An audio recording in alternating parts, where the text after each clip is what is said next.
It didn't quite get there, but they'll do it. All right, derelict boats. They are a dangerous problem, littering local waterways and creating a hazard, frankly, for a lot of area boaters out there. The Now's Katie Johnson joining us with details on what officers with the FWC are doing right now to tackle this problem. Katie? Well, Shannon, removing a derelict boat is a lengthy and costly process. In some cases, it can take years just to get one out of the water. That's why the FWC is being proactive, asking the public for help to come up with a better way to manage the problem.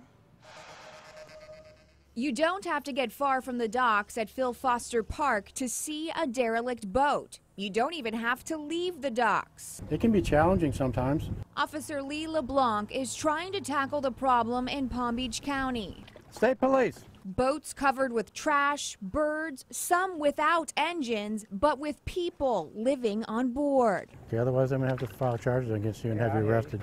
Here in the Intracoastal around Peanut Island, officers tell me there are dozens of derelict boats. Some of them you can see, but some of them are not so easy to spot, like this one here underwater just inches away from our boat. The derelict boats creating a hazard to the environment and local boaters. It's a little tricky out here. It can be dangerous because things change overnight. And it's not easy to remove them, Officer LeBlanc says, especially if you can't track down the boat's owner. Sending certified mail, going knocking on doors, making phone calls, trying to find the owner, hold them responsible, and a lot of times they just don't have the resources to do it. The process can take years to complete, and it's not cheap. LeBlanc says it can cost several $1,000s to remove a boat. If they fail to pay, I'll file charges with the Department of Motor Vehicles and make it impossible for them to register any motor vehicle in this state.